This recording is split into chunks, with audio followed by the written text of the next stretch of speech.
When Barbara Sosita introduces herself to people, she starts with the basics. She's a first-year PhD student, and she's from a small town outside of Winston-Salem. But what she doesn't normally lead with, she used to be an undocumented immigrant. Sosita came to the U.S. from Argentina when she was 6. We had a tourist visa, which lasted for 6 months, but we overstayed our visa. Her parents told her they were going to Disney World. They said, we're going to visit Mickey Mouse. But Sosita soon realized that they were never going back to Argentina. Growing up as an undocumented immigrant, she says she felt separate from her community in North Carolina. You really realize that you are different from everyone else, and simply because you lack this 9-digit number. Now, Sosita has that 9-digit number because she has a green card. Even with the documentation, Sosita says she still feels different, especially under the Trump administration. It's a culture where the president is just making it explicit that he doesn't want us here. Sosita was one of the hundreds of students who gathered there, at the steps of the South Building, to present Chancellor Folt with this petition.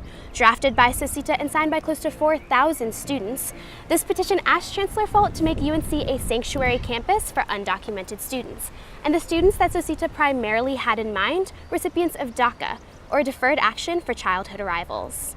DACA gives kids who are brought to the U.S. by their parents illegally a sense of stability. It's not any kind of legal status. It is just, hey, we're not going to deport you right now. Emphasis on right now, because it was created by an executive order. The next president can take it away. That's one of Jenna Robinson's critiques. It leaves people in kind of in the lurch if you get a change in administration. Robinson also doesn't like the message it sends to future immigrants. I am concerned about the incentives that are created. Incentives, Robinson says, motivate people to continue crossing the border illegally.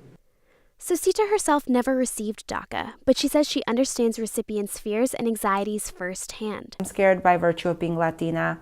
I'm scared because many of the people I love and consider my family are undocumented or DACA recipients. But to those who have DACA and the immigrant community at large, Sosita says to have hope and stand together.